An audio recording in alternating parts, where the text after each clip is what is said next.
Busco un lugar para vivir y descansar, donde no hace falta ni llamar. Amén.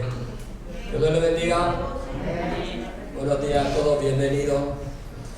Que Dios les bendiga un montón en esta mañana en la cual estamos aquí reunidos en el nombre de nuestro Dios. Amén.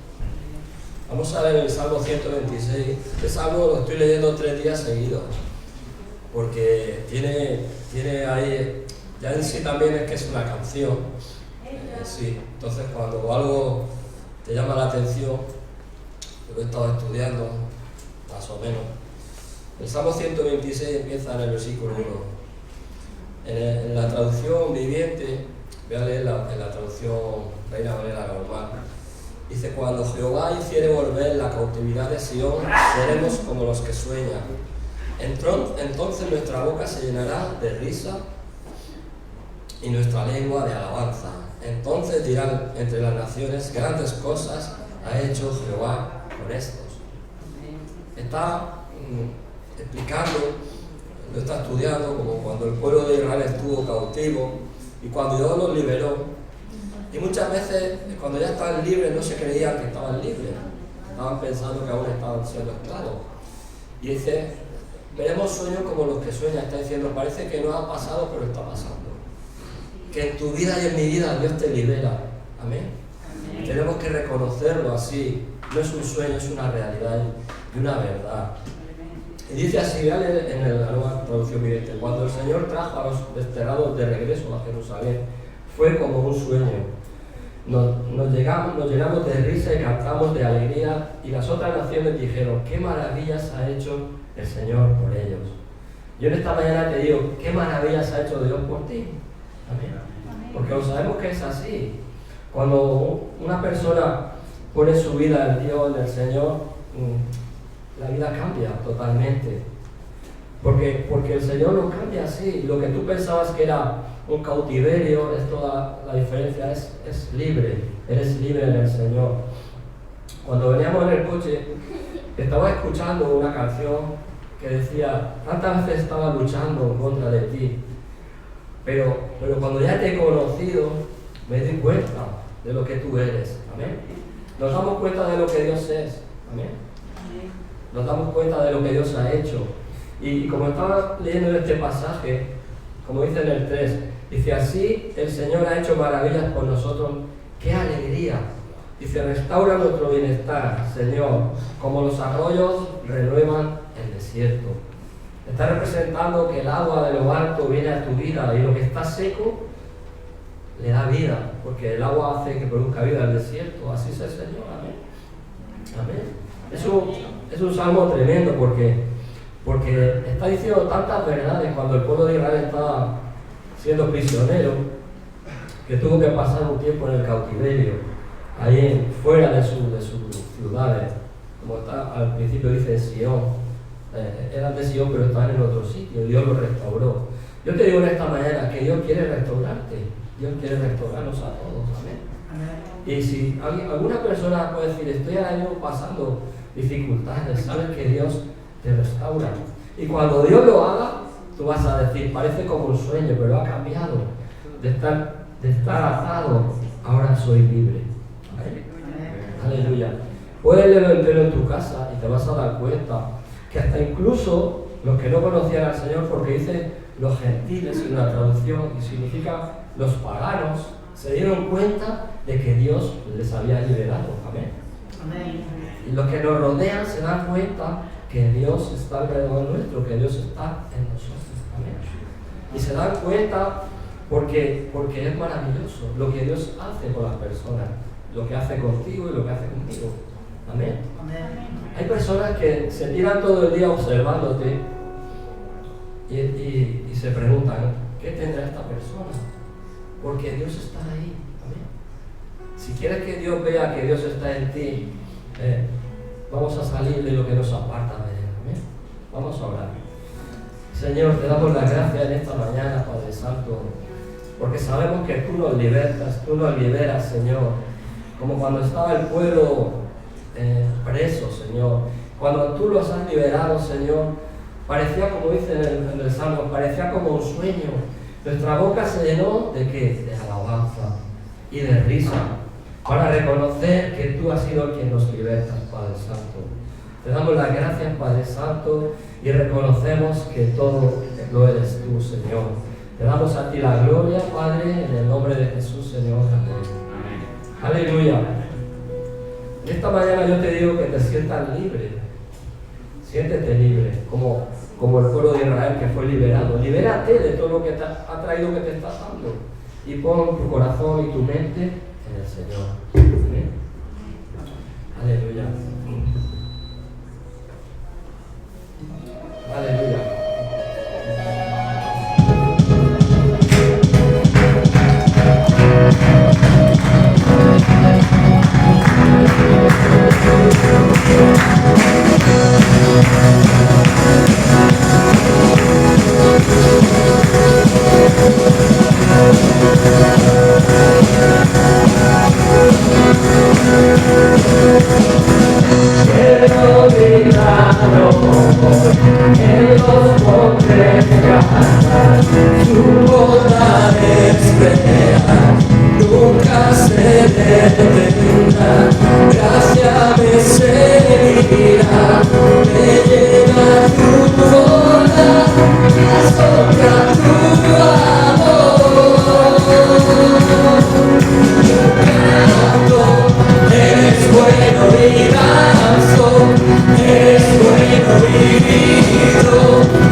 Su bondad es real.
canción decía así: yo canto y danzo.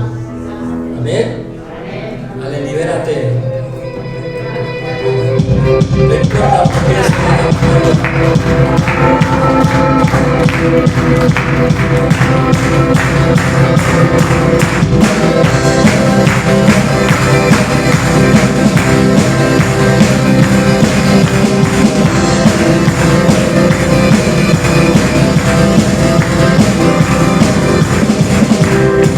gloriosa esperanza que podemos tener. Un camino ha sido abierto por la sangre que Él vertió.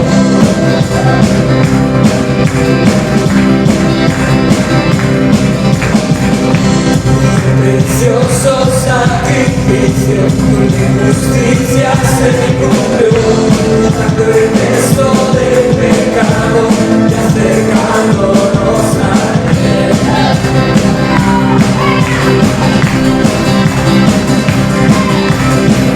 Nos despertaste a tu luz, a la vida que hay en ti, a la vida que hay en ti.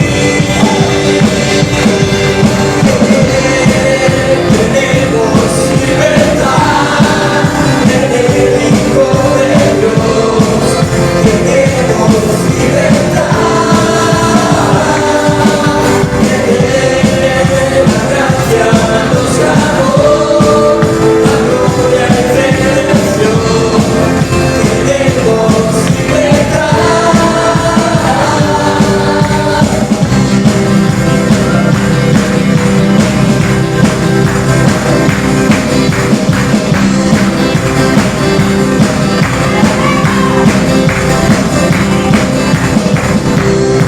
Gloriosa esperanza la que podemos tener hoy. El camino ha sido abierto por la sangre que Él vertió.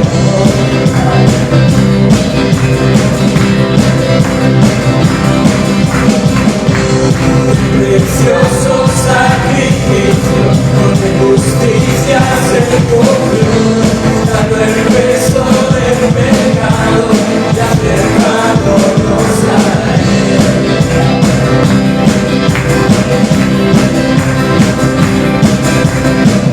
Nos despertaste a tu luz, a la vida que hay en ti, a la vida que hay en ti.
fuerza y el poder para vivir junto a ti. Manos levantadas hacia el cielo, me presento ante ti, hoy mi Señor, para recibir de mí la fuerza y el poder para vivir junto a ti. Soy mi corazón con tu presencia, llenas de alegría y paz todo mi ser. De cualquier necesidad me responderás, porque me amas, me amas. Llena soy mi corazón con tu presencia, llenas de alegría y paz todo mi ser. De cualquier necesidad me responderás, porque me amas, me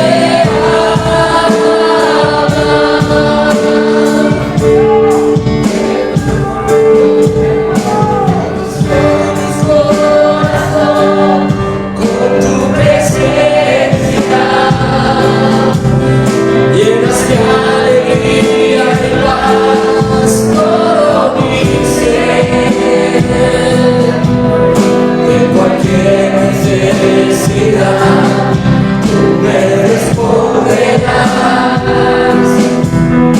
que me amas, me amas. Llena soy mi corazón con tu presencia, llenas de alegría y paz todo mi ser. De cualquier necesidad tú me responderás, porque me amas, me amas. Nos amas, Señor. Jesús, es nuestro corazón. Sí, Señor. Sigue alabándole a Él. No pares, no pares, no pares. Aleluya, no pares, no cortes ahí. Aleluya, sigue bendiciéndole a Él, sigue dándole la gloria. Porque me amas, me amas.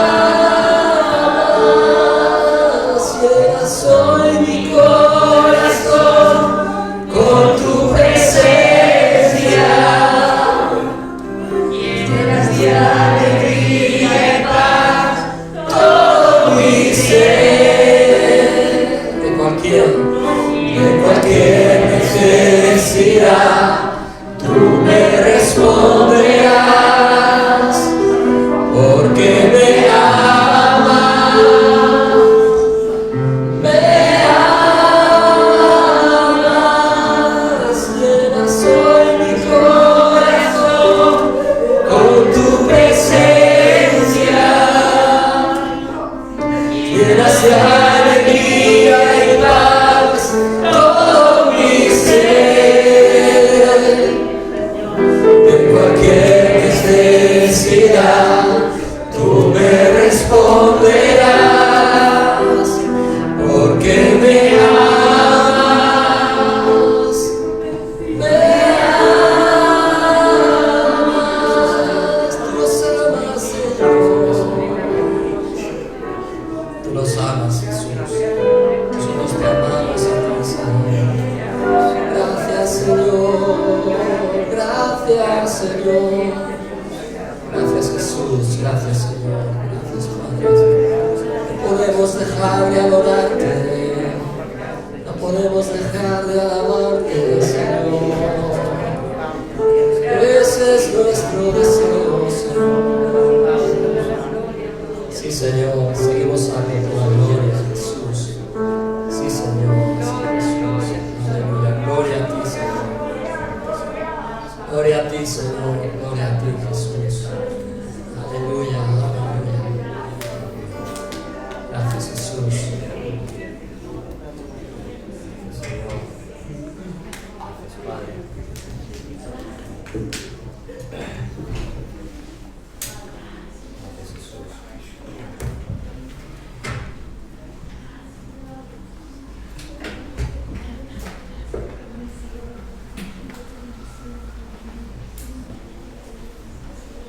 Gracias, Señor.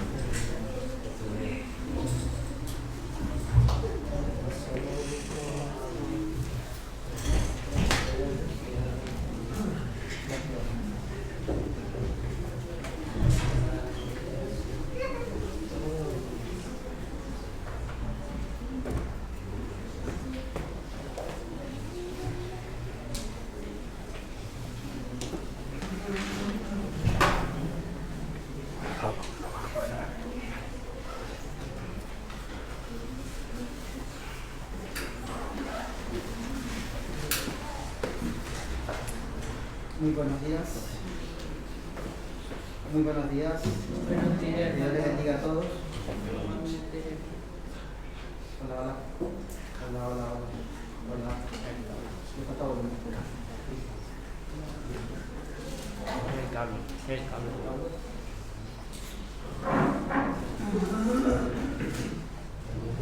Hola. Que el Señor me los bendiga a todos en esta mañana. Vamos a presentar la ofrenda del Señor.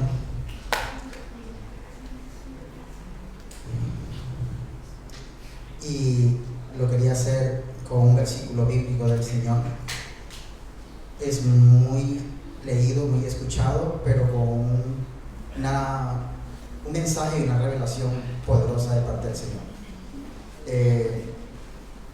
No sé si todos somos aquí cristianos, hemos aceptado al Señor, pues el Señor lo sabe, pero el Espíritu de Dios desea que sepamos esto.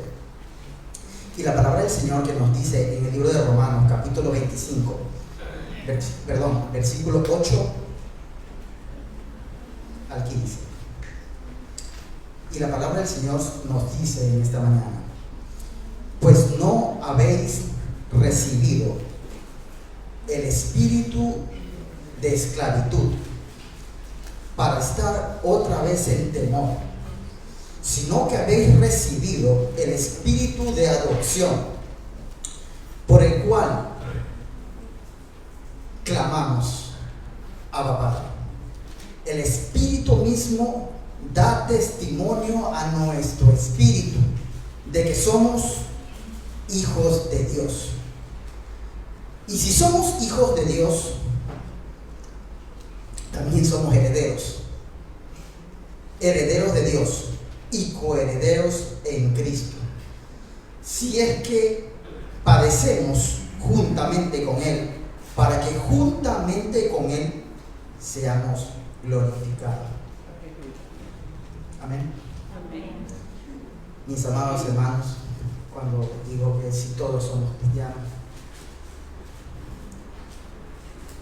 el Señor nos habla a través de esto, pues no hemos recibido espíritu de esclavitud para estar otra vez en temor, sino que habéis recibido el espíritu de adopción, por el cual podemos decir con libertad, con esa misma manera podemos decir Abba, Padre. Nuestro espíritu, que somos hijos de Dios, somos también herederos y coherederos con Cristo. Y si padecemos juntamente con Él, dice la palabra que seremos glorificados. La adopción es una de las verdades más liberadoras de parte de Dios. Al llamarnos hijos, Dios Padre nos da un anillo en el dedo. Nos viste de su gloria. Y Él desea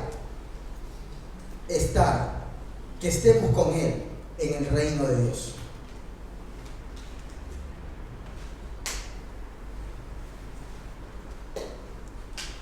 Podemos disfrutar de esa amorosa presencia de la paternidad del Padre. No cualquiera se llama hijo. Es por eso que Él no se quiere hacer presentar como Dios o como Jehová, que es el verdadero nombre. Él se quiere presentar ante nosotros como Padre. Y como Padre quiere tener una relación íntima con sus hijos y con su pueblo. Lo bendecido que somos. Y a la vez, cuando pasamos a ser hijos, somos verdaderamente libres y liberados del pecado y del temor. Que Dios me le bendiga, mis amados hermanos. Que esta palabra nos llene, como dice el Espíritu de Dios, nos ha dado espíritu de amor, de poder y dominio. Amén. Vamos a presentar la ofrenda del Señor.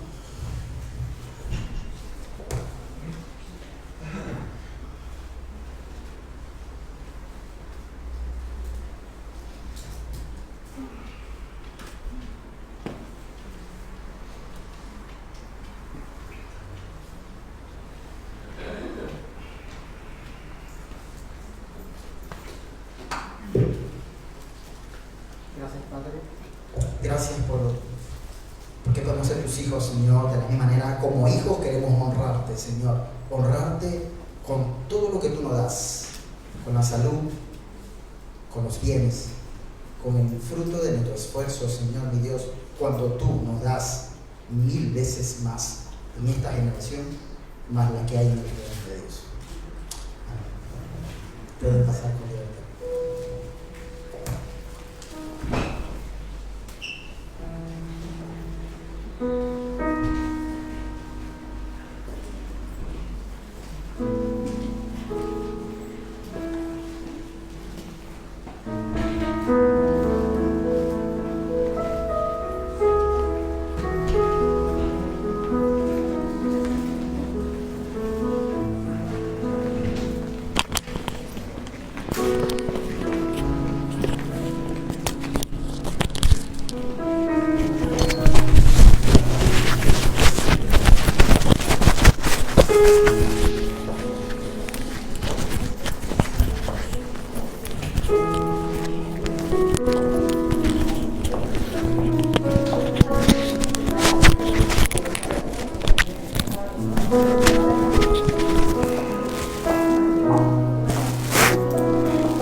Aleluya.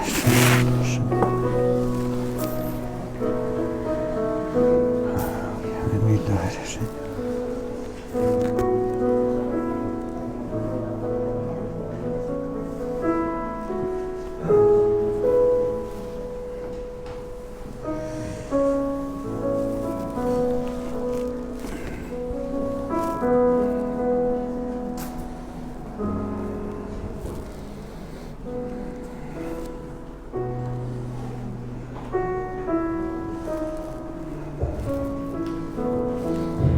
Querido Padre Dios, gracias, Señor, por lo que tú pones en nuestro corazón, Señor.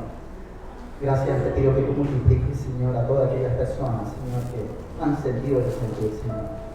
Y a quien no ha podido, Señor, te pido que tú le des parte de tu gracia, Señor, de tu bendición, Señor, en todo lo que hagas. Te damos gracias en esta mañana. Te bendecimos y te glorificamos a la Padre. Amén.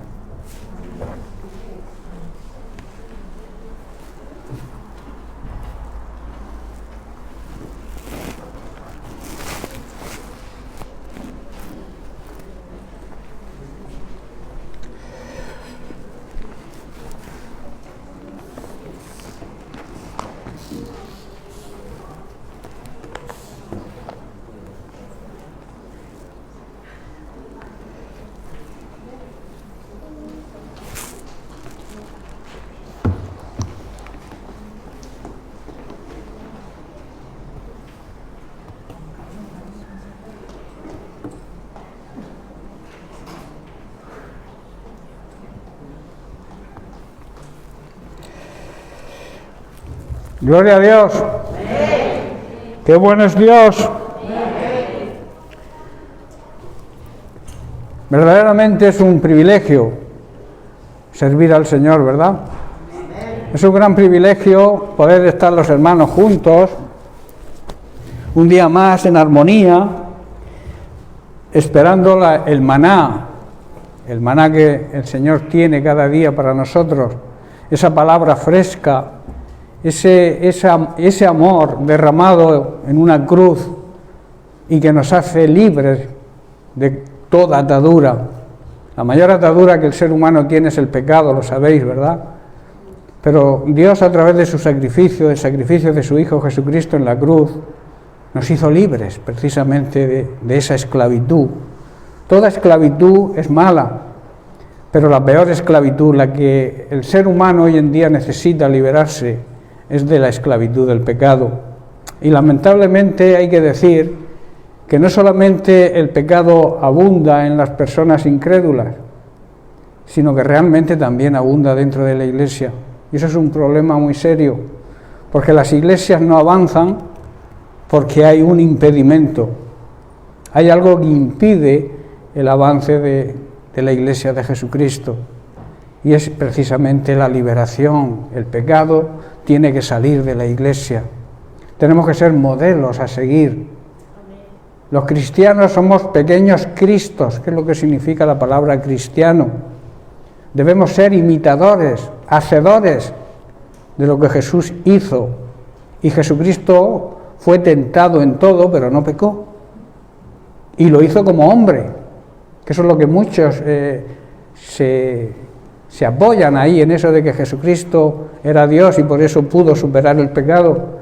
Jesucristo era Dios, sigue siendo Dios, siempre ha sido Dios, pero cuando vino a la tierra se despojó de su privilegio de ser Dios y sufrió y padeció la tentación como un ser humano, como tú y como yo, y la superó, no pecó.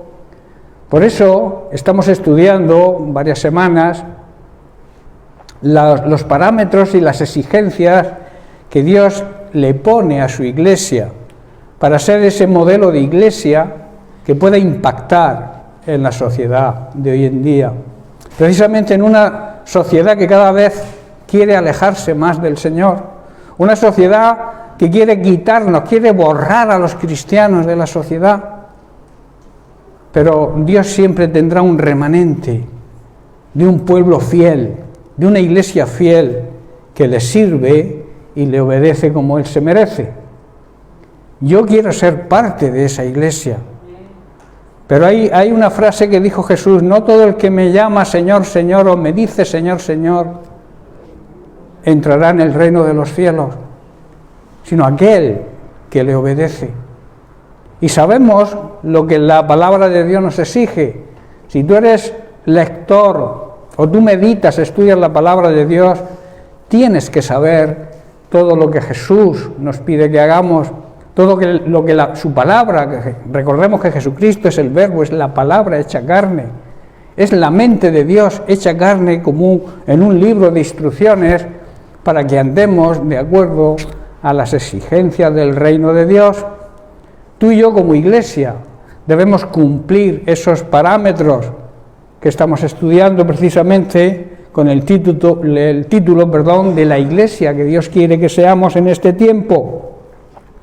Y hablábamos de que la iglesia tiene que demostrar por qué el Señor la ha elegido como la novia del Cordero. Tenemos que presentarnos a esas bodas que están por llegar, están ahí, la segunda venida que ya se acerca.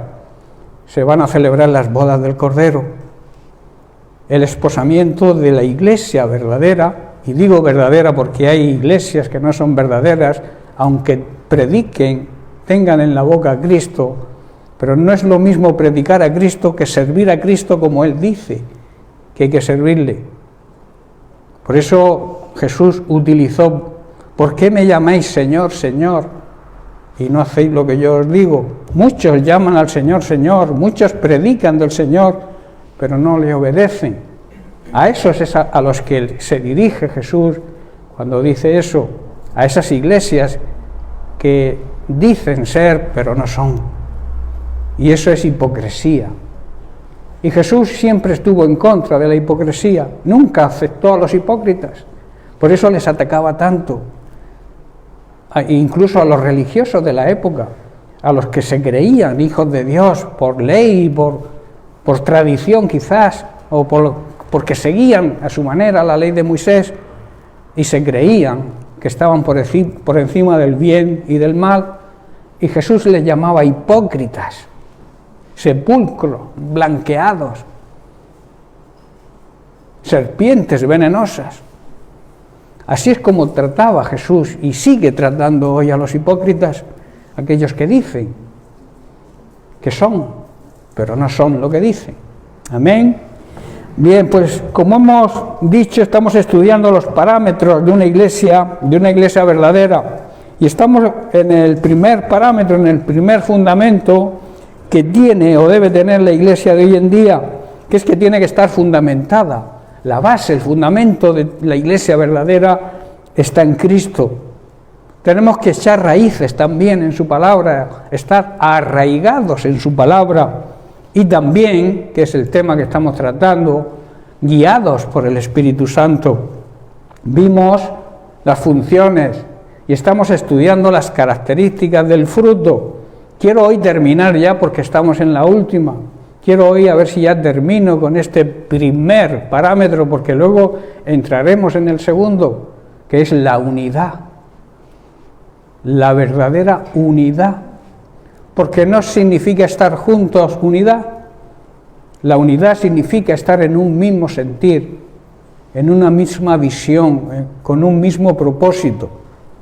No todo aquel que se llama cristiano es cristiano, entonces yo no puedo tener unidad en el espíritu con alguien que no sigue y no obedece a Cristo. ¿Estáis comprendiendo, hermanos? Pero ese es un punto que tocaremos más adelante. Hoy, como he dicho, estamos terminando las características del fruto, que repasemos un poco. Está basada, el fruto del Espíritu Santo está basada en el amor.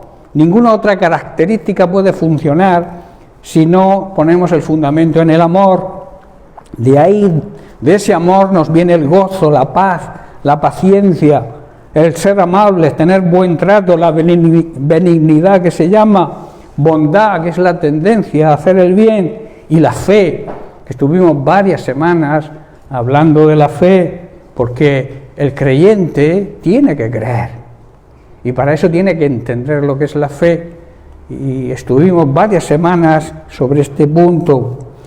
Hoy estamos tratando la última característica del fruto, y hoy quiero terminar con la templanza, que ya la semana pasada dimos un avance, dimos una consideración sobre la templanza. Vimos que la templanza, basada en el amor y unida a la humildad y a la mansedumbre, nos mantienen unidos en la paz, o sea, mantienen el vínculo de la paz. Por ese motivo no se pueden separar. Ninguna de las características del fruto podemos echarla a un lado, porque todas se complementan. No podemos apartar ninguna, porque si no el fruto no sería pleno y completo. El fruto tiene que ser apetecible en todo, para que los demás puedan acercarse a ese fruto y probarlo, y luego poder dar ellos también ese mismo fruto. Por eso digo que todas las cualidades del fruto se complementan y tienen que estar basadas, como he dicho, en el amor. Pablo así lo declara en Efesios capítulo 3, verso 19, que dice que debemos conocer el amor de Cristo, el amor del Mesías, que excede, que está por encima de todo conocimiento humano, y también que debemos tener conocimiento total de Cristo y de ese amor que Él nos demostró. Tenemos que buscar, si tenemos dudas, profundizar, meditar constantemente en la palabra para llegar a entender y sobre todo para llegar a experimentar lo que es el amor de Dios. Eso es lo que está diciendo aquí Pablo. Estuvimos tratando la semana pasada sobre no perder los estribos, ¿os acordáis, verdad? Los estribos son aquellas, es una pieza de metal o de madera o de cuero que está atada a la silla de montar, donde el jinete coloca los pies para poder cabalgar y dominar al animal. Por eso se compara a no perder los estribos cuando perdemos la templanza, cuando perdemos el dominio propio, estamos perdiendo el control, estamos perdiendo la dirección, la paciencia, y cuando lo hacemos nos solemos equivocar y hacer las cosas fuera de razón, como se suele decir. Y todo esto nos va a conducir a la caída. Decíamos que mediante el estribo, el jinete controla al animal. Mediante la templanza, mediante el dominio propio, nosotros controlamos ese caballo que todos llevamos dentro y que es muy propenso a desbocarse, ¿verdad? Nos tocan la moral, nos tocan el punto flaco, como se suele decir, y explotamos. A veces no, ocurre. Pero el verdadero creyente, el verdadero cristiano, el verdadero hijo de Dios, debe saber controlar ese impulso. La siguiente consideración que vamos a tocar hoy la he titulado El autocontrol, la templanza, obra la justicia de Dios. O sea, el dominio propio hace que vivamos en la justicia y en la rectitud que Dios desea y nos exige. ¿Estoy entendiendo? Si tú no tienes dominio propio, si tú no tienes esa templanza, ese control que necesitamos ante cualquier insulto o provocación, si no sabemos controlarlo, no andaremos de la forma que Dios quiere que andemos o que vivamos. Cuando la palabra de Dios habla andar, significa vivir. Debemos vivir controlando nuestros impulsos y nuestras reacciones. Yo siempre digo que hay que contar antes de responder un agravio. Debemos contar, hay quien dice hasta 3, yo digo que si hace falta hasta 40 se cuenta. Pero así aprendemos a dominarnos, a controlarnos. En el capítulo 1 de Santiago vamos a repasar algunos versículos.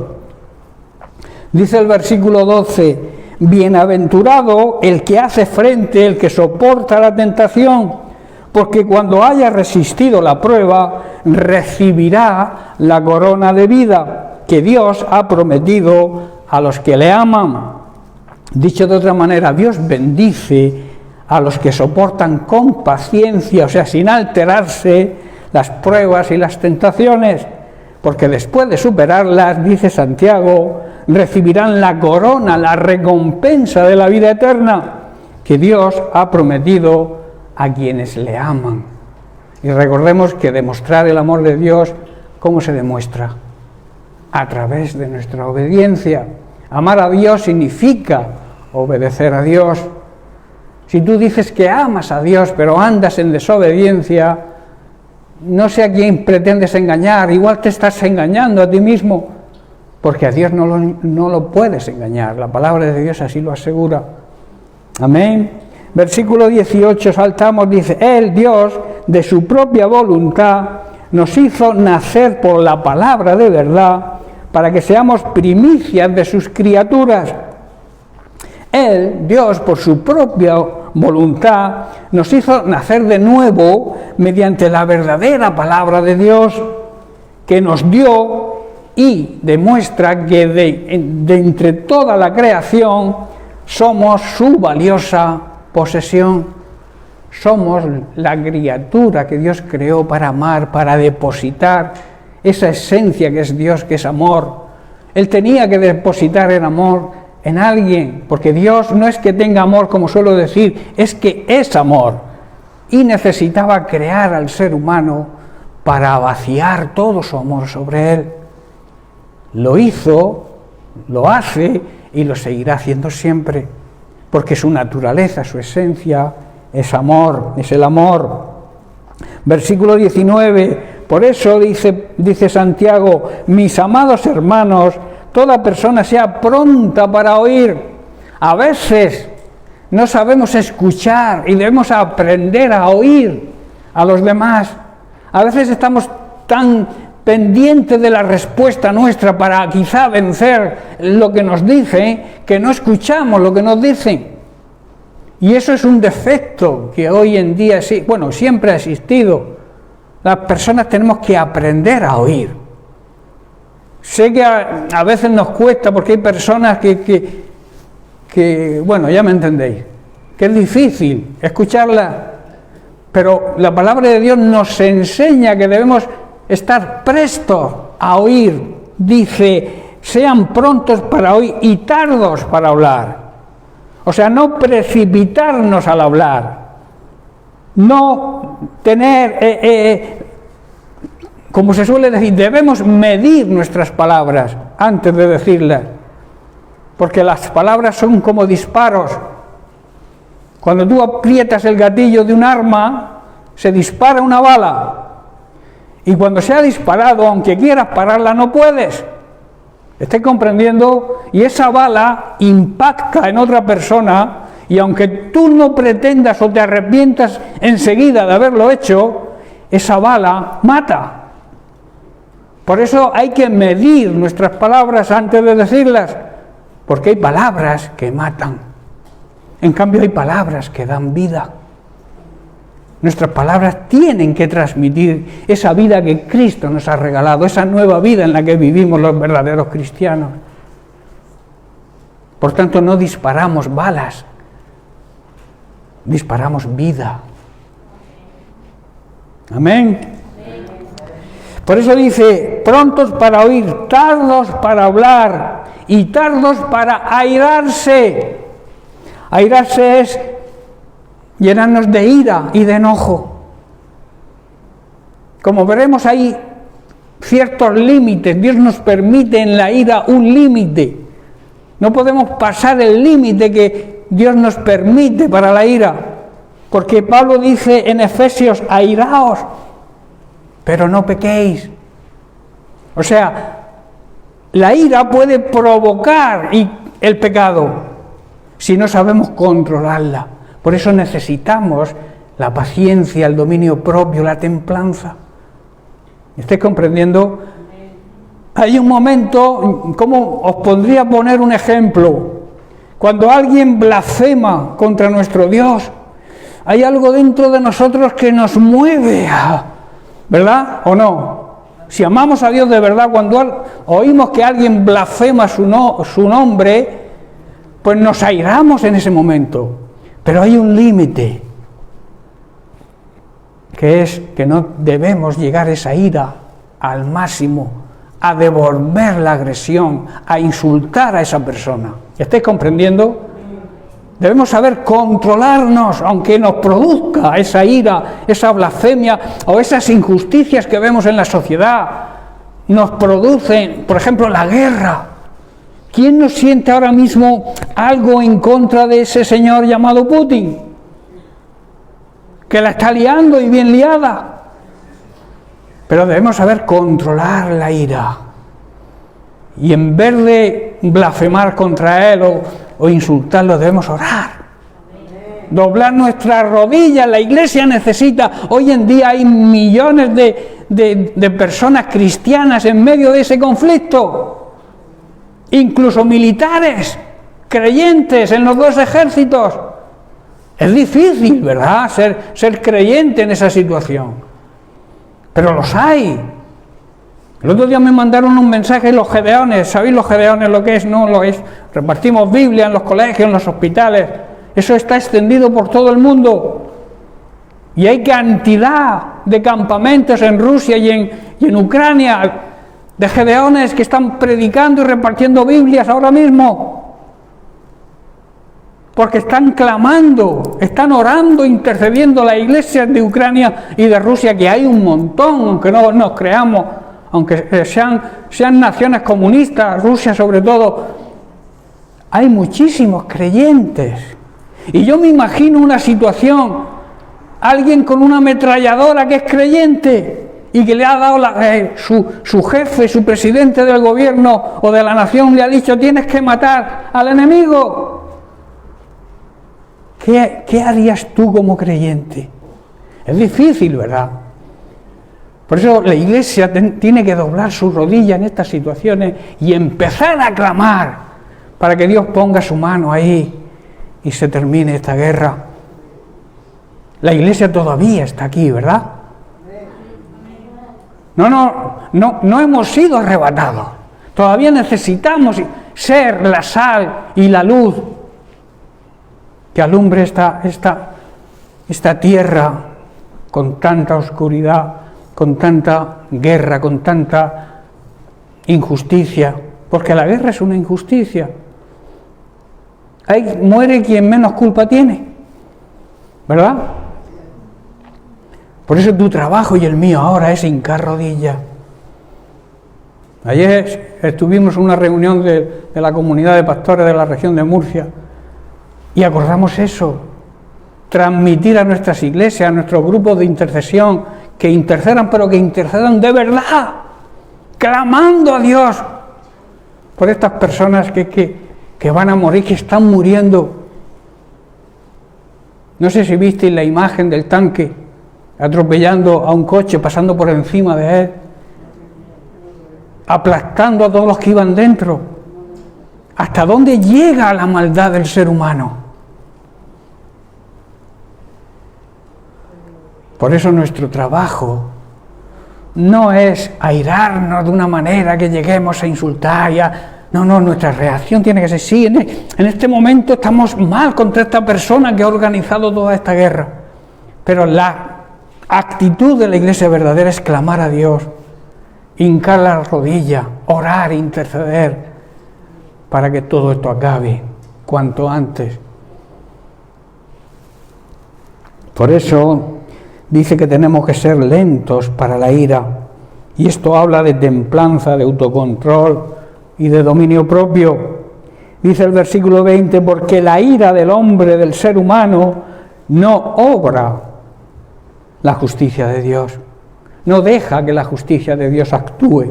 La ira humana, que es lo contrario a la templanza y al dominio propio, no obra la justicia de Dios. La persona airada, la persona enojada, no hace lo que es justo delante de Dios. La ira y el enojo humano no produce la rectitud que demanda la vida de santidad de todo creyente y que Dios desea y nos exige. Por eso, en los momentos de enojo, de ira, tenemos que sacar esta característica del fruto, que la tenemos porque el Espíritu Santo mora dentro de nosotros, y controlar nuestros impulsos y nuestras acciones y sobre todo nuestras palabras. La ira, hermanos, es un sentimiento, es un estado emocional sin control y que tiende a la irritación, a irritarnos. Y esa irritación puede producir agresiones, ser agresiva. Y suele producirse en nosotros cuando hemos sido agraviados, insultados por otras personas. El enojo lo provoca la actitud de rencor y falta de perdón. Por eso es tan necesario que los cristianos aprendamos a pedir perdón y sobre todo también a perdonar cuando alguien nos ofenda. Esa es la actitud que evita el enojo. Si tú perdonas, si tú sabes perdonar, si también sabes pedir perdón, el enojo se va, ¿verdad? Ahora, si no perdonas, si no te perdonan, ahí existe algo que hay que arrancar de raíz. Y no hay otra fórmula, sino que pedirle a Dios que nos ayude a saber perdonar a aquellos que nos ofenden, ¿verdad? Y cuando ofendemos, también saber pedir perdón. Eso nos cuesta, ¿verdad? Nos agrada y nos viene bien que nos pidan perdón, pero cuando tenemos que pedir perdón nosotros, como que nos cuesta más. Pero debe costarnos lo mismo. El Señor así lo dice. Si tú no perdonas, Dios no te puede perdonar. Es una ley. Dios te quiere perdonar, pero tú tienes que hacer tu parte, que es perdonar también. Efesios 4:26, como he dicho antes, dice: airaos, pero no pequéis. Hay una línea que no podemos traspasar, como he dicho, Y añade, no se ponga el sol sobre vuestro enojo. Que vuestro enojo dure como máximo un día. Es lo que está diciendo. Cuando se pone el sol es que acaba el día. Y dice, no te dure el enojo hasta ese... O sea, que te dure como máximo el enojo hasta la puesta del sol. Solamente un día. Antes de acostaros. Y aquí habla también del enojo entre los matrimonios. Si hay algo entre un matrimonio, si tú te levantas por la mañana, como se suele decir, con el pie izquierdo, y le dices una frase que no está bien a tu esposa o a tu esposo, y tu esposo o tu esposa salen, os vais a trabajar, no vais a ir a gusto, seguro, hasta que se arregle la situación, ¿verdad? ¿Qué matrimonio no se ha enojado nunca? ¿Alguien aquí que no se haya enojado nunca con su esposo o con su esposa? De los que estéis casados, claro. Los que no estéis casados, pues con tu padre, con tu madre, con tu familia. El enojo existe, pero hay una recomendación de parte de Pablo, que es que debemos arreglar la situación antes que se ponga el sol. En el corazón, en el interior de un verdadero cristiano, de un verdadero hijo de Dios, no debe existir ni la ira ni el enojo. Tanto la ira como el enojo, la palabra de Dios los condena. El motivo es porque suelen terminar en agravio, en ofensa, en perjuicio, en hacer daño. Y eso no lo dicta la palabra de Dios que hagamos. De hacer el bien, es lo que dice la palabra de Dios, y de la ayuda mutua. No os olvidéis, porque estos son los sacrificios que le agradan a Dios. Hay quien no le hace un bien a nadie, hay quien no ayuda a nadie, y luego se flagela o se mete una piedra en el zapato para, de alguna manera, el Señor actúe y lo perdone con ese sacrificio. Ellos consideran un sacrificio que una piedrecita en el zapato te vaya haciendo daño. Eso es tonterías. Eso no es lo que la palabra de Dios enseña. Los sacrificios reales que le agradan a Dios es hacer el bien que podamos durante esta corta vida, esta leve tribulación pasajera que es la vida, que dura muy poquito, como decía Pablo. ¿De qué nos sirve cualquier sacrificio que no sea hacer el bien y ayudar a los demás? ¿De qué sirve? De nada. Aprendamos a vivir este corto periodo, esta leve tribulación pasajera, que es la vida física, para poder alcanzar la verdadera vida, que no se acaba, que es la vida eterna. Amén.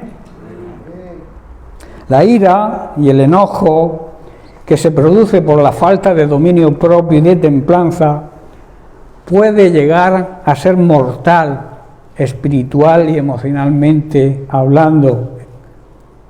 Tú puedes matar a alguien emocionalmente y espiritualmente también, mediante tu ira y tu enojo. En Mateo capítulo 5 vemos lo que Jesucristo pensaba sobre la ira y el enojo, entre otras consideraciones, porque también habla de otros temas. Dice el versículo 21, oísteis que fue dicho a los antiguos, no matarás. Era lo que decía la ley de Moisés, ¿no? No matarás. Y cualquiera que matare será culpado de juicio, o sea, recibirá su justo juicio. Aquel que mata a alguien, hay un juez que lo juzga y si es culpable, tiene un castigo, ¿verdad? Pues Jesús dice que la ley decía eso, no matarás, y el que matare a alguien será culpable de juicio. Dice el versículo 22, pero yo os digo que cualquiera que se enoje contra su hermano, también será culpable de juicio, o sea, el mismo castigo. ¿Por qué? Precisamente porque igual lo estás matando emocionalmente o espiritualmente.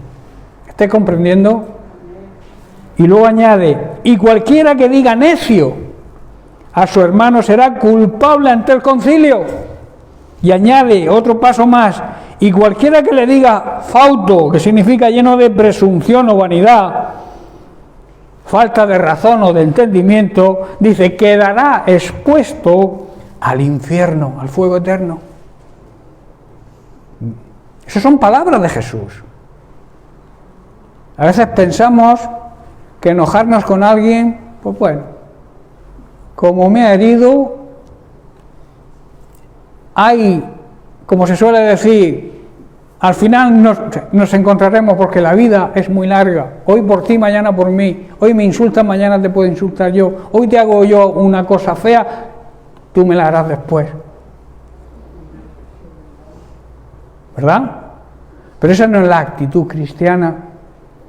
La actitud cristiana es controlar el enojo, controlar la ira, saber perdonar, como he dicho, y saber pedir perdón. Y luego explica, dice, por tanto, dice Jesús, si traes tu ofrenda al altar y allí te acuerdas que tu hermano tiene algo contra ti, no que tú tengas algo contra un hermano, sino que tú sepas que hay alguien que tiene algo en contra tuya. Te dice, no ofrendes todavía, deja tu ofrenda ahí, reconcíliate, arregla la situación y luego tráela. A veces queremos comprar al Señor mediante quizá la misma ofrenda, pero sin arreglar la situación con los hermanos, o la situación con un pariente, o con tu padre, con tu madre, con tu esposo, con tu esposa, con tu compañero de trabajo, con tu vecino. Aquí está diciendo eso, con tu prójimo, con los que están cerca de ti, tienes algo, o alguien tiene algo en contra tuya, no ofrendes todavía, espérate. Arregla la situación y luego trae tu ofrenda, porque Dios no acepta las ofrendas de aquellos que no perdonan o no saben perdonar o no piden perdón. No compres a Dios con tu ofrenda. Cuando traigas una ofrenda al Señor, hazla en esa actitud, que nadie tenga nada contra ti, ni tú tengas nada contra nadie. Eso es difícil, ¿verdad? Pero no es una excusa para no ofrendar. Como estoy mal con fulanico, pues no ofrendo. Y así me tiro 8 años. Y me tiro 8 años sin ofrendar. Pero ¿y si el Señor viene y te coge en esa situación, qué pasa?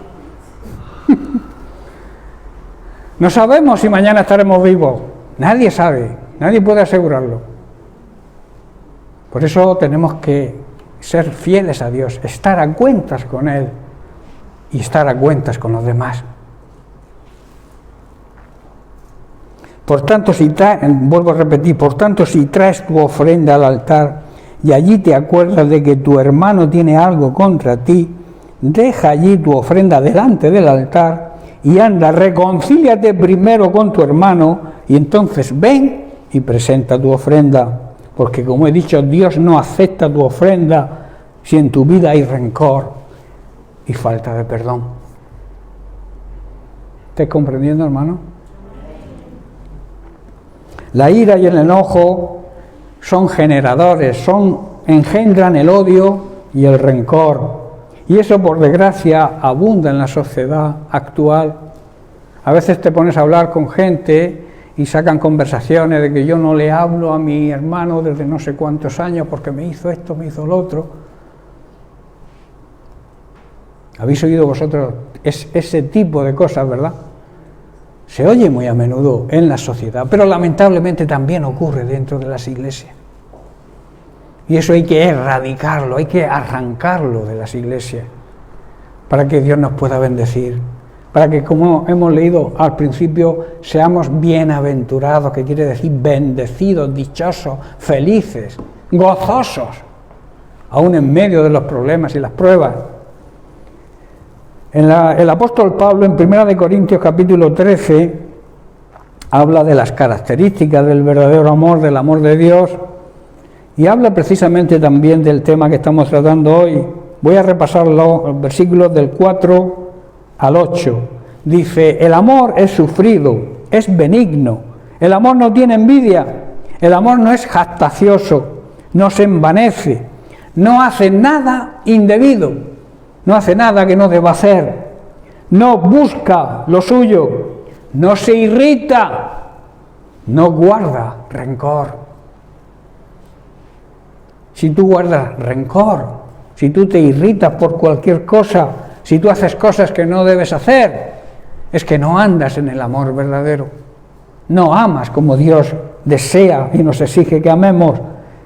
También dice el verso 6, no se goza de las injusticias, mas se goza de la verdad. Todo lo sufre, todo lo cree, todo lo espera, todo lo soporta. Y aquí algo clave, el amor nunca deja de ser.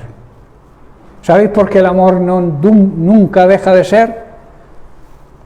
El amor verdadero, claro, no el amor, no a cualquier cosa hoy en día se le llama amor, pero el amor verdadero nunca se acaba. Porque el amor no es una opción. Tú debes amar por obligación, porque Dios te lo exige a tus hermanos, y debes amarlo a Él primero por encima de todo. O sea, es una decisión, no es un sentimiento. Tú decides amar a Dios. Y si tomas esa decisión es para siempre. Lo mismo que decides amar a tu esposo o a tu esposa. Es para siempre. Por eso los cristianos verdaderos no aceptamos, no creemos en el divorcio. Tú te puedes separar, eso sí, si estás recibiendo malos tratos, si tu cónyuge no se porta bien contigo, te pega, o tú le pegas a él, que también se da el caso. Pero no puedes recasarte. Eso es lo que la Biblia enseña. Hoy en día muchas iglesias aceptan el divorcio. Dicen que el que tiene la culpa no se puede casar, pero el que no la tiene. Y todo viene de no respetar cuando el Señor dice no te unas en yugo desigual con los que no creen. Muchos matrimonios de personas creyentes que se han casado con personas no creyentes sufren ese problema, pero es porque no han obedecido lo que Dios dicta.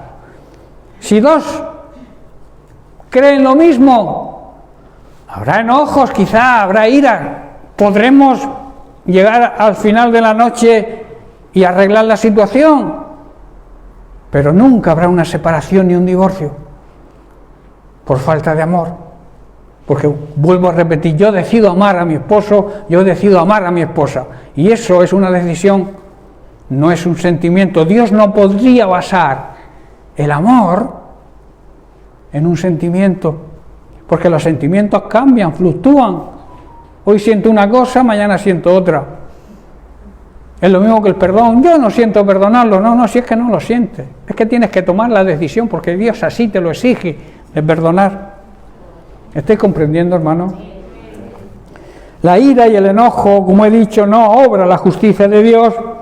La persona irada, la persona enojada, no hace lo que es justo delante de Dios, y por tanto ese sentimiento, ese estado de ánimo, no puede formar parte del comportamiento de ninguno que se llame cristiano o hijo de Dios. La ira y el enojo son frutos de nuestra naturaleza carnal, de nuestro viejo hombre, que llama Pablo, nuestra naturaleza pecaminosa, y por tanto el enojo y la ira son pecado. Con la excepción que he explicado antes, de saber controlar esa ira o ese enojo. En Gálatas capítulo 5, verso 20, Pablo menciona la ira y el enojo, los menciona dentro de las obras de la carne. Idolatría, dice el versículo 20, parte del versículo 20, parte de las obras de la carne: idolatría, hechicerías, enemistades, pleitos, celos, iras, contiendas, discusiones, herejías. Todo eso son obras de nuestra naturaleza caída. pero gracias a Dios nosotros hemos sido levantados. Tenemos una nueva naturaleza en Cristo. Hemos nacido de nuevo. Somos una nueva creación en Cristo. Y por eso la ira y el enojo tiene que estar alejada de nuestra vida. Debemos saber controlarla. Amén. Al creyente verdadero se le exhorta a vivir en el fruto del Espíritu Santo. Por tanto, tener templanza, dominio propio, controlar nuestros impulsos y nuestras emociones, aunque las situaciones sean adversas, para nosotros es una obligación, porque cuando no lo hacemos como Él nos dice que hay que hacer las cosas, Dios no es glorificado. Y nuestra manera de vivir debe dar gloria, debe glorificar a Dios. Os recuerdo las palabras del apóstol Santiago que hemos leído en los versículos, capítulo 1, versículos 19 al 20. Dice: por esto, mis amados hermanos, todo ser humano, toda persona debe ser pronta para oír, tarda para hablar y tardo para airarse, porque la ira del hombre, la ira humana, no obra la justicia de Dios. Hermanos, el autocontrol, el dominio propio nos ayuda a soportar todo tipo de tentación y a recibir la bendición del Señor. Somos bienaventurados, felices, dichosos, cuando sabemos controlar nuestros impulsos. Y también nos hace acreedores a esta promesa que hemos leído en Santiago 1:12. Dice: cuando hayáis resistido la prueba, recibiréis, ¿qué? La corona de vida que Dios ha prometido a los que le aman. Por tanto, la templanza, el dominio propio, demuestran que estamos produciendo el fruto del Espíritu Santo y que vamos a recibir, porque nos hacemos acreedores a la promesa del Señor de esa corona de la vida. En Apocalipsis 2:10 dice: sé fiel, mantente fiel. ¿Hasta cuándo? Hasta la muerte. Y Dios promete: y yo te daré la corona de la vida.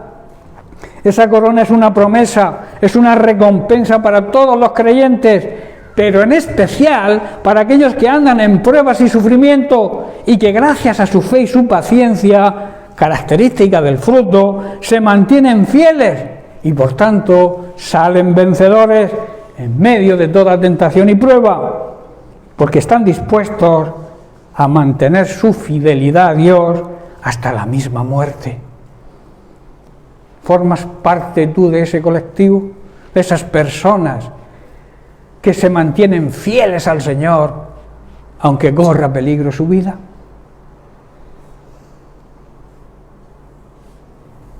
Y vuelvo a poner el caso de la guerra. Hermanos cristianos que están en medio del conflicto.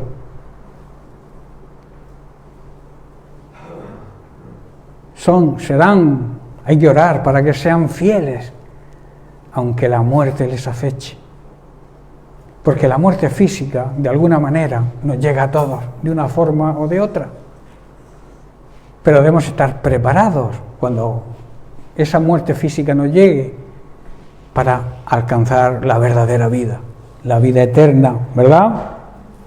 La Biblia enseña que la vida eterna, la vida verdadera, es tener una buena relación hoy de intimidad, un buen conocimiento de quién es Dios y qué dice su palabra. Así lo asegura el propio Jesús en su oración sacerdotal. En Juan 17:3 dice: y la manera de tener vida eterna es conocerte a ti, al único Dios verdadero, y a mí, a Jesucristo, a quien tú has enviado. Jesús también en Juan 10:10 explica el motivo principal de su venida a esta tierra. Dice: yo he venido para que tengan vida y para que la tengan en abundancia. Hermanos, ¿podemos vivir un anticipo de la vida eterna aquí en esta vida terrenal? Hay quien dice que mientras que no muramos no alcanzaremos esa vida eterna. Jesucristo vino a que empezáramos a vivir esa vida eterna aquí, a través de cumplir los parámetros que Él nos exige, las exigencias que encontramos en su palabra, y que al obedecerla nos hacemos acreedores a su promesa, que es tener vida eterna. La corona de la vida que Dios ha prometido, hermanos, la recibiremos todos aquellos que amamos de verdad, no de boquilla, de verdad, demostrándolo con nuestra obediencia. El problema está en saber cómo Dios quiere que le amemos, hermano. ¿Tú amas a Dios como Él quiere que le ames? ¿Amas a Dios como Él te exige y Él se merece? Una pregunta que dejo ahí para que cada uno se la aplique a su vida. La Biblia, la palabra de Dios, nos muestra y nos enseña cómo hacerlo. En Deuteronomio capítulo 6, verso 5 dice: y amarás al Señor tu Dios con todo tu corazón, toda tu alma y con todas tus fuerzas, con todo tu ser, está diciendo. Y en el mismo libro, en el capítulo 11, versículo 1 dice: amarás al Señor tu Dios y guardarás. Obedecerás, quiere decir, sus ordenanzas, sus estatutos, sus decretos y sus mandamientos. Algunos días. ¿Dice algunos días? Todos los días. Todos los días debemos obedecer la palabra de Dios. Juan 14, 15 dice: si me amáis, obedecer mis mandamientos. Versículo 21, el que acepta mis mandamientos y los obedece, hay quien los conoce, hay quien sabe, porque lee la Biblia y los conoce, pero no los obedece. Las iglesias están llenas de personas así, que conocen la palabra de Dios porque la escuchan, incluso la leen, pero no la llevan a la práctica, no la obedecen. Por eso dice: amarás pues al Señor tu Dios y guardarás, obedecerás todas sus ordenanzas, todos sus mandamientos, todos los días de tu vida. Versículo 21, el que acepta mis mandamientos y los obedece, ese es el que realmente me ama. Y el que me ama será amado por mi Padre, y yo le amaré y me manifestaré, me daré a conocer a Él. Tremenda promesa, ¿verdad? Pero luego dice en el verso 24, el que no me ama, o sea, el que no me obedece, el que no obedece mis palabras, y la palabra que habéis oído es mía. ¿Es mía? No es mía. Lo que Jesús está diciendo como hombre, como hijo de Dios, estaba diciéndola de parte de Dios el Padre. O sea, no es lo que el mensajero dice, es lo que la palabra de Dios dice. ¿Estáis comprendiendo? No es el que te dice lo que tienes que hacer. El mensajero que Dios ha puesto es Dios mismo hablándote a tu vida. Por eso hay que obedecer la palabra de Dios, porque la manera de demostrar que amamos a Dios es obedeciendo su palabra. El que no le obedece es porque no le ama realmente. Puedes decir que ama a Dios, pero si no andas en obediencia, no estás demostrando ese amor. Lucas 6:46, estoy terminando.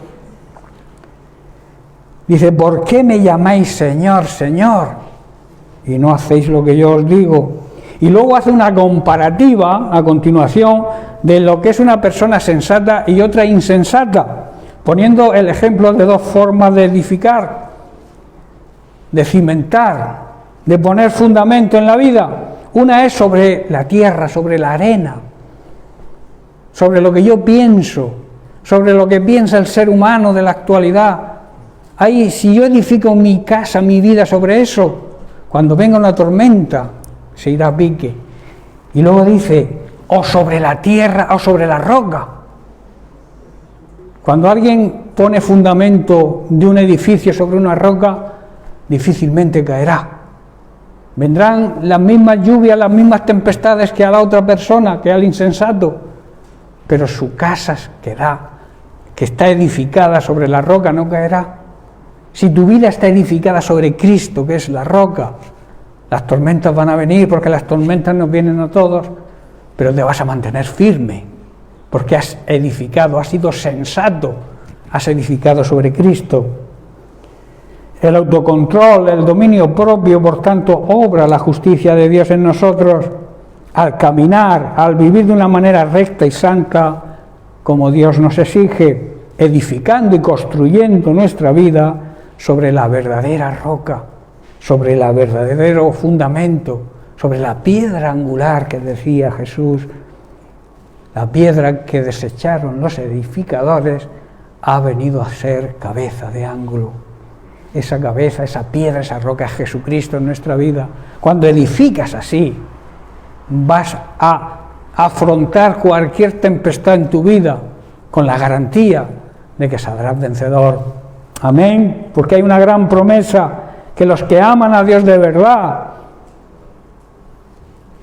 recibirán la corona de la vida, recibirán la vida eterna y empezarán a vivirla, a disfrutarla ya aquí en esta tierra, en esta vida terrenal. Bien, voy a hacer una conclusión final es muy corta, sobre el fruto del Espíritu Santo. Hermanos, si andamos en el Espíritu, su fruto va a surgir espontáneamente. Si vivimos guiados por el Espíritu Santo, todas las características del fruto van a fluir de una manera espontánea en nuestra vida. Y Dios será glorificado y Dios nos podrá usar en su obra, si no, difícilmente. Dios no va a usar a nadie que no ande en el Espíritu, que no ande demostrando que vive siguiendo los consejos y la guía del Espíritu Santo. Hermanos, Jesús dijo en Juan 15:8, en esto es glorificado mi Padre, en que llevéis, ¿qué? ¿Poco? Mucho fruto, y seáis así mis discípulos, y demostraréis así que sois verdaderamente discípulos míos, que habéis aprendido de mí. Hermanos, cuando producimos mucho fruto, que es cuando andamos en todas las cualidades del fruto del Espíritu Santo, demostramos que somos verdaderos discípulos del Señor, demostramos que somos verdaderos hijos de Dios, y eso le va a traer gloria al Padre. Contra tales cosas, dice la palabra de Dios, no hay ley. Cuando tú cumples todo esto, no existen leyes, porque tú vas a respetar toda la ley. No hace falta que te pongan leyes, porque tú sabrás cumplir con todos los preceptos que marca la ley de Dios, porque los que son guiados por el Espíritu Santo respetan y cumplen todas las leyes. Amén. Bien, pues lo dejamos aquí y la semana que viene empezaremos con otra característica, con otro fundamento, con otra manera de conducirnos la verdadera iglesia cristiana en estos tiempos tan difíciles que nos ha tocado vivir. Bien, pues recibe un abrazo y que la bendición de Dios os acompañe siempre. Amén.